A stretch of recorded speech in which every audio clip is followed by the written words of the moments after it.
हरे कृष्णा। सभी को मेरा सादर प्रणाम।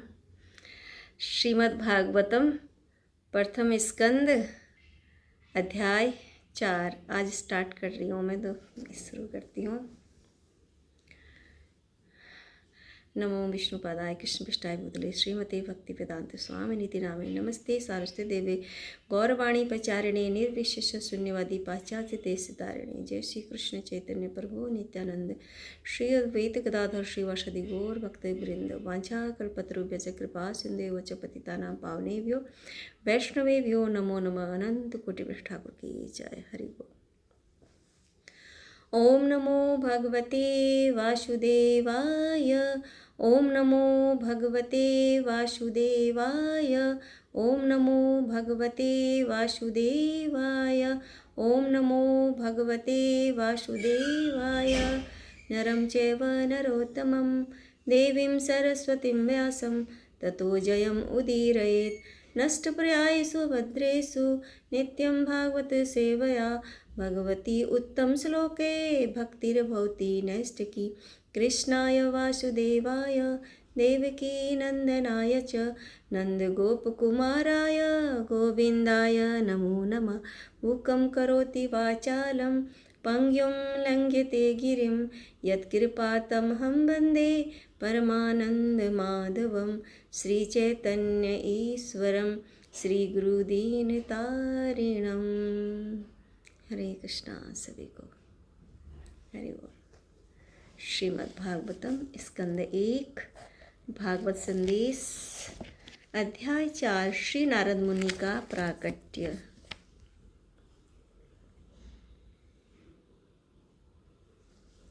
व्यास उवाच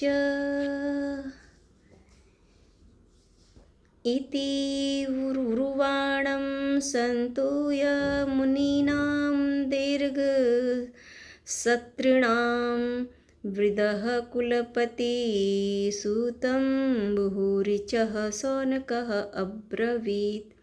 श्री व्यासदेव ने कहा, श्री सूत गोस्वामी को इस प्रकार बोलते देखकर दीर्घकालीन यज्ञोत्सव में लगे हुए समस्त ऋषियों में विद्वान तथा वयोवृद्ध अग्रणी शौनक मुनि ने श्री सूत गोस्वामी को निम्न प्रकार संबोधित करते हुए बधाई दी। शौनक उवाच सूत महाभाग वदनो वदतां वरः कथां भागवतीं पुण्या यद्दाह भगवान शुकः। शौनक मुनि ने कहा, हे सूत गोस्वामी, जो बोल सकते हैं तथा सुना सकते हैं उन सब में आप सर्वाधिक भाग्यशाली तथा सम्मानीय हैं। कृपा करके श्रीमद् भागवतम का पुण्य संदेश कहें, जिसे महान तथा शक्ति संपन्न ऋषि श्री सुखदेव गोस्वामी ने सुनाया था। कौन कह रहे हैं? शौनक मुनि। कस्मिन् युगे प्रवृत्तेयं स्थाने वाकेन हेतुनः कुतः चोदितः कृष्णः कृतवान् संहितां मुनिः। यह कथा सर्वप्रथम किस युग में तथा किस स्थान में प्रारंभ हुई और किस प्रकार इसे प्रारंभ किया गया? महामुनि कृष्णदेवपायन श्री व्यासदेव ने इस साहित्य ग्रंथ को संकलित करने की प्रेरणा कहाँ से प्राप्त की? तस्य पुत्रो महायोगी समदृक् निर्विकल्पः एकान्तमतिः उन्निद्रः गूढ़ः मूढ़ः इव ईयते। उनके श्री व्यासदेव के पुत्र महान भक्त समदर्शी ब्रह्मवादी थे, जिनका मन सदैव ब्रह्मवाद में केंद्रित रहता था। वे संसारी कर्मों से परे थे, लेकिन प्रकट न होने के कारण वे अज्ञानी जैसे लगते थे। प्लीज़ इसको सारे लोग श्रवण कीजिएगा। ये बहुत थोड़ा सा अध्याय ना, काफ़ी छोटा अध्याय है, शॉर्ट है, थोड़ा जल्दी हो जाएगा। दृष्टयानुयान्तं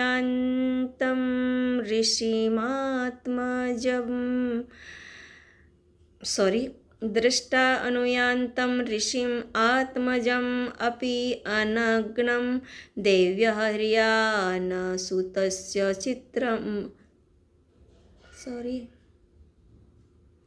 दृष्टा अनुयान्तं ऋषिम् आत्मजम् अपि अग्नमं देव्यं ह्रिया परिदधून सूतस्य चित्रं तत् वीक्ष्य पृच्छति मुनो जगदुः तव अस्ति स्त्रीपुंविदान तु सूतस्य विविक्तदृष्टे। जब श्रील व्यासदेव अपने पुत्र के पीछे पीछे जा रहे थे तो नग्न स्नान कर रही सुंदर तरुणियों ने वस्त्रों से अपने शरीर ढक लिया। यद्यपि श्रील व्यासदेव स्वयं नग्न न थे, लेकिन जब उनका पुत्र वहीं से गुजरा था तब उन्होंने वैसा नहीं किया था। मुनि ने इसके बारे में पूछा तो तरुणियों ने उत्तर दिया कि उनका पुत्र पवित्र है, और जब वह उनकी ओर देख रहा था तो उसने स्त्री तथा पुरुष में कोई भेद नहीं माना, लेकिन मुनि तो भेद मान रहे थे। कथामालचितः पौरो संप्राप्तः कुरुञ्जाङ्गलान् उन्मुक्तम् उकजड़वद्दिचरन् गजसाहे। कुरु तथा जांगल प्रदेशों में पागल, गूंगे तथा मूढ़ की भांति घूमने के पश्चात जब वे व्यास पुत्र शील सुखदेव हस्तिनापुर अब दिल्ली नगर में प्रविष्ट हुए तो वहाँ के नागरिकों ने उन्हें कैसे पहचाना। कथं वा पाण्डेयस्य राजर्षे मुनिना सह संवादः सम्भूत तात यत्र एषा सात्वती श्रुतिः। राजा परीक्षित की इस महामुनि से कैसे भेंट हुई, जिसके फलस्वरूप वेदों के इस महान दिव्य सार श्रीमद्भागवतम का वाचन संभव हो सका। सगोदहनमात्रं हि गृहेषु गृहिमेदीनाम् अवेक्षते महाभागतीर्थी कुर्वन् तत आश्रमम्।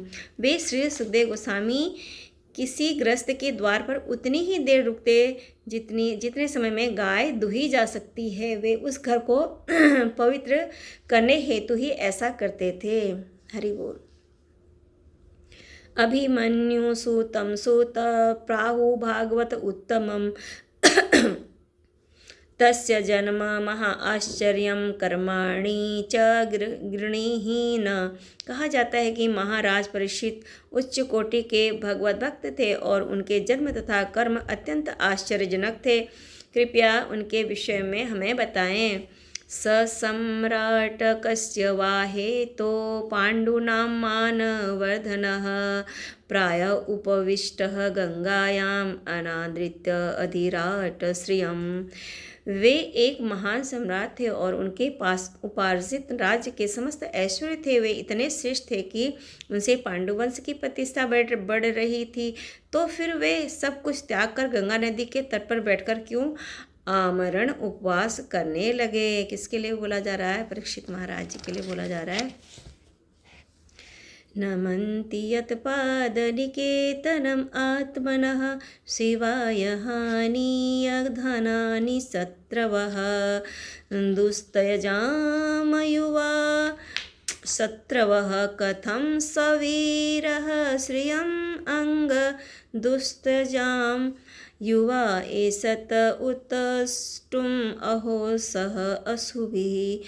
वे इतने बड़े सम्राट थे कि उनके सभी शत्रु आकर अपनी भलाई के लिए उनके चरणों पर अपना शीश झुकाते थे और अपनी समस्त संपत्ति अर्पित करते थे। वे तरुण और शक्तिशाली थे और उनके पास अलव्य राशि ऐश्वर्य था। तो फिर वे अपने सर्वस्व यहाँ तक कि अपना जीवन भी क्यों त्यागना चाह रहे थे। शिवाय लोकस्य भवाय भूतये ये उत्तम लोकपरायणा जना जीवन्ति न आत्म अर्थम असो पर आश्रयम मुमोच निर्विध कुतः कलेवरम। जो मनुष्य भगवत कार्य में अनुरक्त रहते हैं वे दूसरों के कल्याण, उन्नति तथा सुख के लिए ही जीवित रहते हैं। वे किसी स्वार्थवश जीवित नहीं रहते।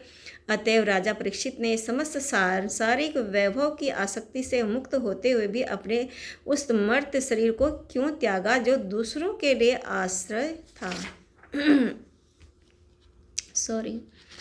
तत्सर्वन समाच्छव पृष्ठः यत इह किंचन मन्ये त्वां विषये वाचं स्नातम् अन्यत्र छान्दसात्। हम जानते हैं कि आप वेदों के कुछ भागों को छोड़कर अन्य समस्त विषयों के अर्थ में दक्ष हैं, अतएव आप उन सभी प्रश्नों की स्पष्ट व्याख्या कर सकते हैं जिन्हें हमने आपसे अभी पूछा है। सूत उवाच द्वापरे समनुप्राप्ते तृतीये युगपर्यये जातः पराशरात् योगी वासवयां कलया हरेः। श्री सूत गोस्वामी ने कहा, जिस समय दूसरे द्वापर युग ने तीसरे युग का अतिक्रमण किया, तब वसु की पुत्री सत्यवती की कोख से पराशर द्वारा महान ऋषि श्रील व्यासदेव ने जन्म लिया। स कदाचित् सरस्वत्याः उपश्रीपृश्य जलं शुचिः विवेक्ते एक आशीनः उदिते रविमंडले। एक बार सूर्योदय के समय उन्होंने श्रील व्यासदेव ने सरस्वती के जल से प्रातःकालीन आचमन किया और मन एकाग्र करने हेतु वे एकांत में बैठ गए। परवरज्ञः स ऋषि कालेन अव्यक्तरहसा युगधर्म व्यक्तिकरं प्राप्तं भुवि युगे युगे। महर्षि श्रील व्यासदेव ने युग के कर्तव्यों में दोष देखे। काल की अदृश्य शक्ति के कारण पृथ्वी पर विभिन्न युगों में ऐसा होता है।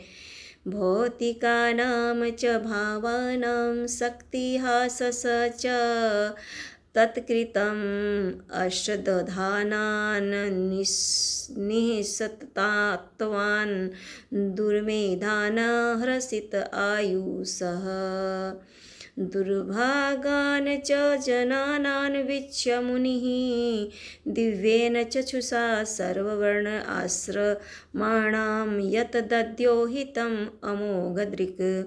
परम ज्ञानी ऋषि अपनी दिव्य दृष्टि से युग के प्रभाव से प्रत्येक भौतिक वस्तु की अवनति को देख सकते थे। वे यह भी देख सकते थे कि श्रद्धा विहीन व्यक्तियों की आयु क्षीण होगी और वे सत्वगुण के अभाव के कारण अधीर रहेंगे।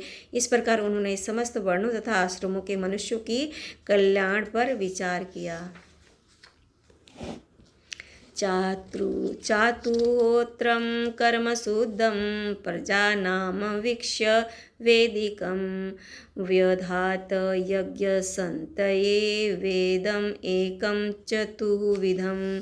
उन्होंने देखा कि वेदों में वर्णित यज्ञ वे साधन हैं जिनसे मनुष्यों की वृत्तियों को शुद्ध बनाया जा सकता है। अतः इस विधि को सरल बनाने हेतु ही उन्होंने एक ही वेद के 4 भाग कर दिए जिससे वे मनुष्यों के बीच फैल सके।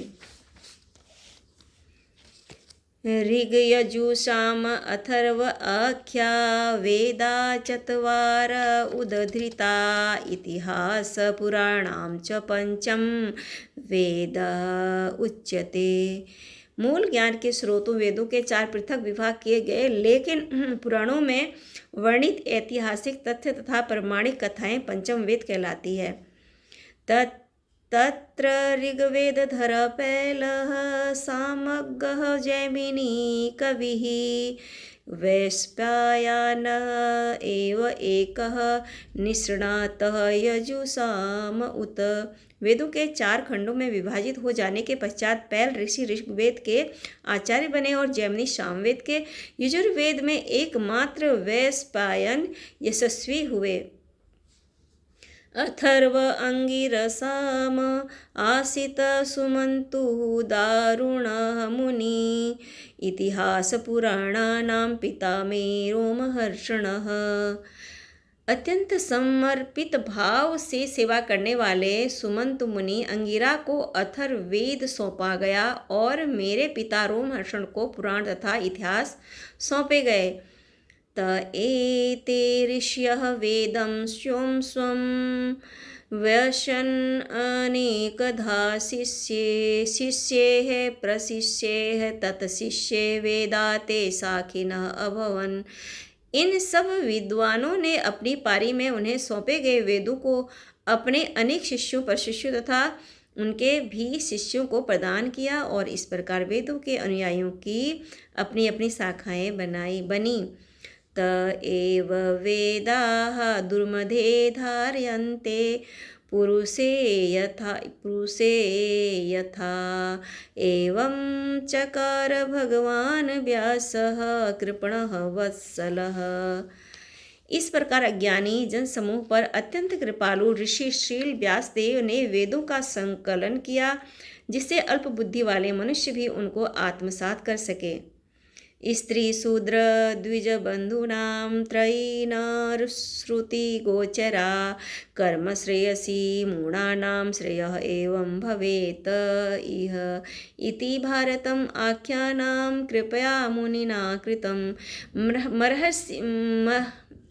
महर्षि ने अनुकंपा वश हित कर समझा कि यह मनुष्यों को जीवन का परम लक्ष्य प्राप्त करने में सहायक होगा। इस प्रकार उन्होंने स्त्रियों, शूद्रों तथा द्विज बंधुओं के लिए महाभारत नामक महान ऐतिहासिक कथा का संकलन किया।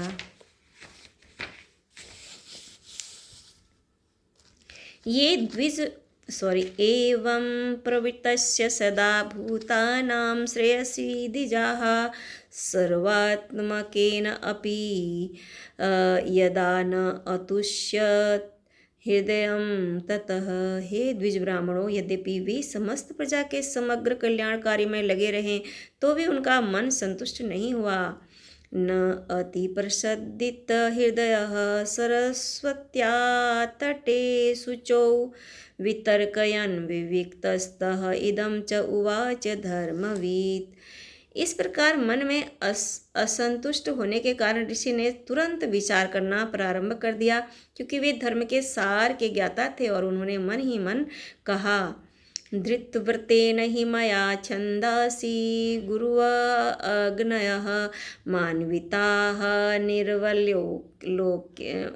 निर्वयलिकेन गृहतं च अनुशासनं भारतव्यपदेशेन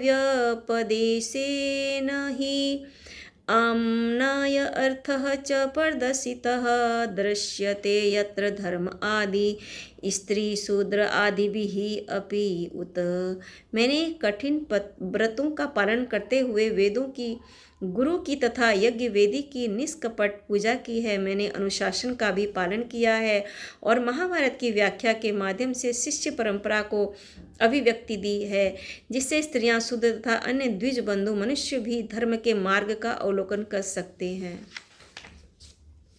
तथापि वत देह्यः हि आत्मा च एव आत्मना विभुः असंपन्नः इव आभाति ब्रह्मवर्चस्य सप्तमः। वेदों के लिए जितनी बातों की आवश्यकता है, यद्यपि मैं उनसे पूर्ण रूप से सज्जित हूँ, तथापि मैं अपूर्णता का अनुभव कर रहा हूँ।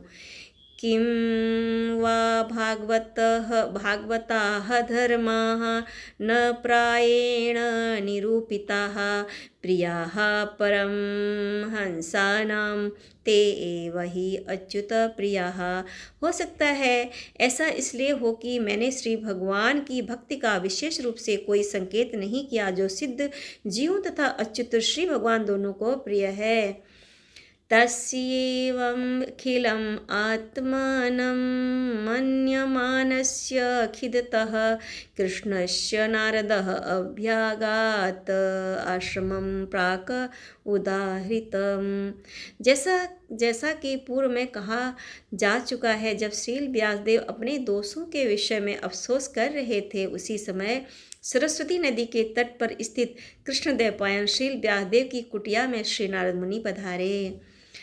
तव अभिज्ञाय सहसा प्रत्युत्थाय आगतं मुनिः पूज्याय आसविधिवत नारदं सुरपूजितं।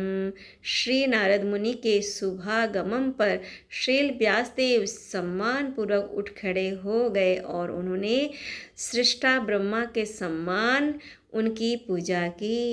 इस प्रकार श्रीमद् भागवतम के प्रथम स्कंद के अंतर्गत श्री नारद मुनि का प्राकट्य नामक चौथे अध्याय के भक्ति वेदांत तात्पर्य पूर्ण हुए। हरे कृष्णा कृष्ण कृष्ण हरे हरे, हरे राम राम राम हरे हरे, हरे कृष्णा कृष्ण कृष्ण हरे हरे, हरे राम राम राम हरे हरे। हरि हरि वो श्री राधा।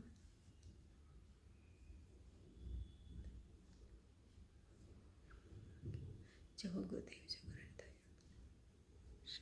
ठाकुर की जय हो, श्रीमद् भागवतम की जय हो। हरि बोल। तो चौथा अध्याय पूर्ण हुआ।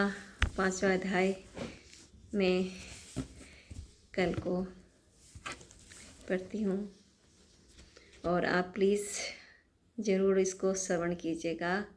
और जो भी मुझसे भूल चूल त्रुटि हो जाती है प्लीज़ आप लोग मुझे क्षमा करें। आप लोगों से क्षमा याचना करती हूँ। हरे कृष्णा। सभी को सादर प्रणाम। हरि बोल।